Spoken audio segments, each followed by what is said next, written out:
Now that we have the design loosely locked down, I can once again visit the acting stage and visualize how the characters would look during their job and such.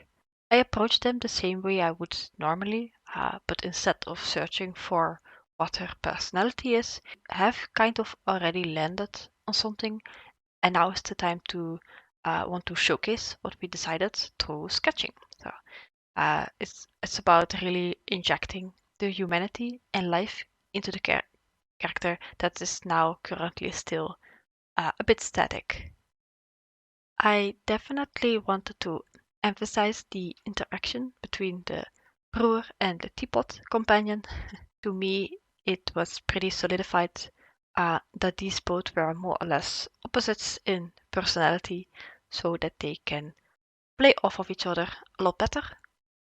The brewer is the go-getter, she's not afraid, she will do anything to get what she wants. Meanwhile, the teapot is shy and reserved, a bit more skittish, and constantly worries over their owner's safety. It's a dynamic that works. I think it's a little safe, but it would fit these characters very well. The first sketch is of the brewer maybe barely escaping a tight situation. She knows it was a risky undertaking that almost took her life, but she shrugs it off in a charming fashion, of course. All the while, the teapot is like stressing out and so worried. You don't even need to draw all the different elements that for this to already work. You don't have to draw a whole scene, and what I mean is there's no need for a background or like a creature that's like still chasing her and all the action. That would be too much for something where you only want the focus to be on the interaction and the relationship. You just imply that she's had a struggle. Some loose scruffiness to her appearance will do that for you already. And the rest of the story is carried by the interaction a bit. And if you really want, you can also still add some dialogue if that feels right. To have their personalities be such a juxtaposition can also create either drama or comedic moments in the currently non-existent narrative, the game storyline.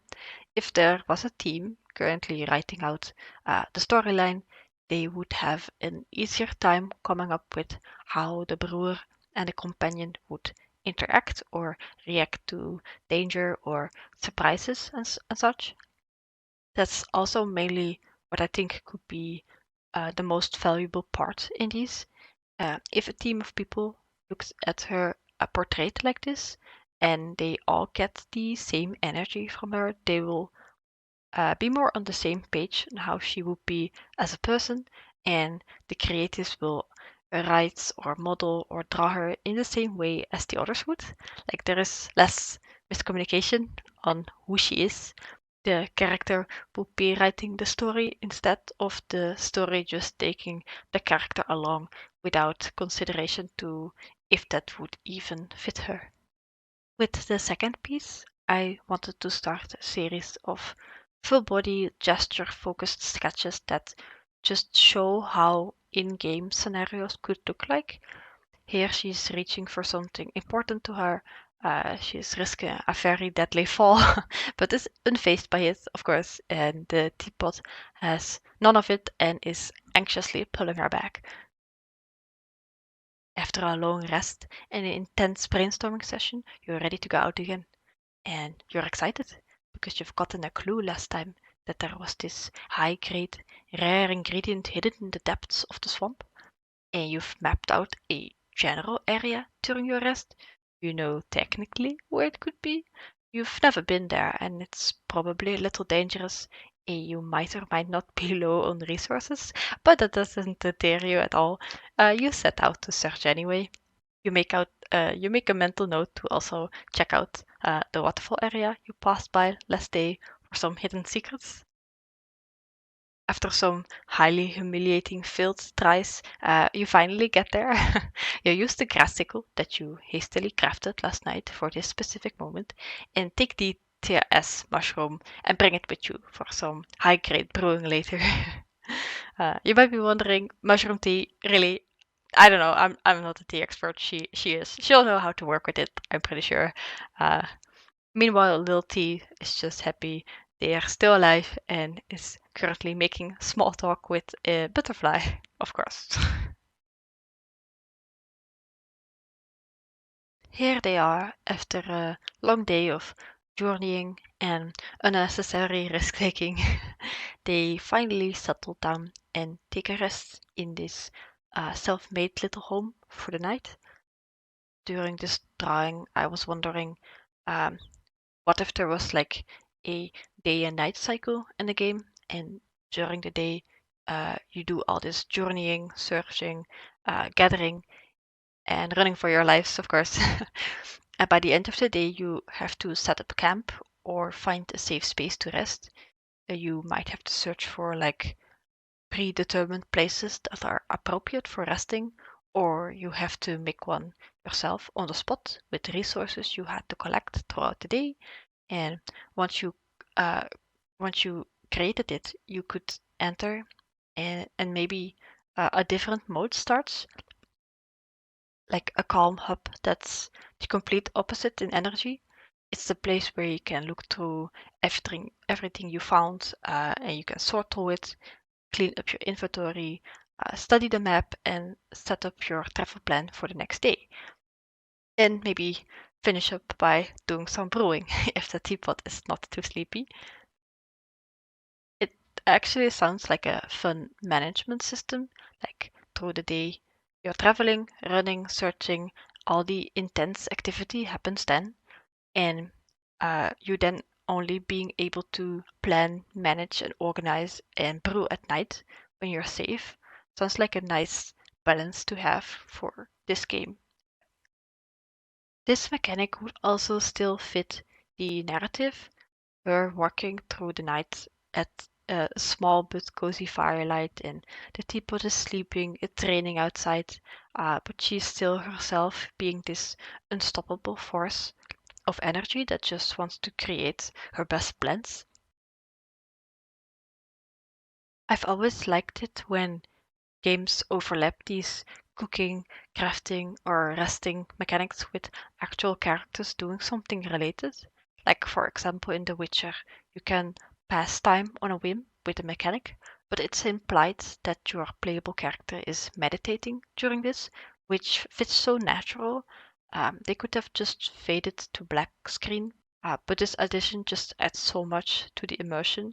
It just feels so natural, and I really like that. You, as a brewer, are tasked with creating a new blend and present it to the gods every year, so this gives you a time frame to work in. All those nightly small sessions during your journey have gotten you up to something great, and now you return to your main home. It's like your base. It's time to make the actual new blend that you've come up with, but you need your official magical tools and your workshop. You travel back and get brewing. So this is the time for your teapot to shine. They channel their inner magic, and together you create the best blend to date. I wanted to draw her in her element here. She's really passionate. She's so happy being given the chance to show her knowledge, and now she can finally showcase her strengths. I imagine a lot of agency for the player here to decide what kind of ingredients they want to use for the blend. I like the idea of them not just being a checklist for you, but more of a vague order. Like the god might have requested something pungent, and you have to decide, well, what is very pungent in my arsenal? Oh, I have this awesome mushroom that falls into the category pungent, so let's use that. And the closer you get, the better your final ranking and blessing from that god is. I imagined there to be some prepping time before you are summoned to the god's plane. What if for every different god there is this unique etiquette to present your brew? The gods are very particular about this, and how well you perform determines part of your ranking as a god's brewer. You will have to read up on it and train yourself in the teapot to do it right. The way this could translate in the game is you needing to acquire a skill set. At the beginning, when you pick a god's request out of your list, you also get a small checklist requirement for their terrain type. If it's the god of the sea, for example, you might need to have leveled to a specific level where you unlock a higher oxygen hold range because you've got to do the whole ritual underwater. For another god, you might have to acquire the skill a boosted jump to even get to the high in the sky platform that they reside at. It's like a set of back burner mini elements that you need to take into account while picking a request to do that fits your rank, level, and skill set. You've finally reached your destination. You're at the ceremony, ready to showcase what you've got. This could be the place for a beautiful cinematic sequence, dramatically pouring the tea, and the gods tasting it and reacting, which of course would be different for each god. For now, I just drew a gigantic fancy cup to indicate the presence of someone highly powerful awaiting to be served. I did not have the time to really get into how the gods or the terrains or even the ceremony in general would look like. The focus is more on how the brewer holds herself and how she showcases uh, her tea blend with pride and is proudly serving them. And after all this, of course, you receive your ranking. Based on how high it is, you could receive a lot of things to help you on your next journey. Besides XP, you could receive buffs related to their terrain types. You could receive new tools and resources. New maps could unlock, and you could receive upgraded outfits, for example. I know all of this sounds like a pretty big scope for a game, which it is. It's quite ambitious, but since I'm allowed to brainstorm freely, I felt like I could have some ambitious fun with these concepts.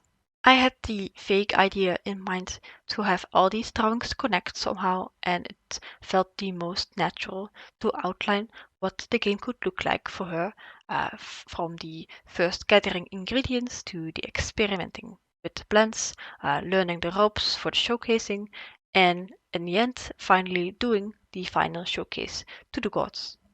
I've been hired before to think into more of these trivial matters when it comes to character design. I feel like it's a very powerful part, and that's often not talked about enough, in my opinion. I mean, ask yourself when you're playing a game and you have to pick a character from a roster, for what reason do you choose the character? Of course, there is playstyle and aesthetic. These play a big factor. But after that, it's surely because you actually like the character. You relate to them, or you find their morals and backstories intriguing, or you really love how they playfully throw the gun in the air to catch it again with a wink. Trivial things. We really love trivial things. They make a character more human and make us relate to them more because of that. Honestly, this is the most fun part of the whole design process. If you don't do this, you could miss out on some innocent fun and a playful creativity exercise.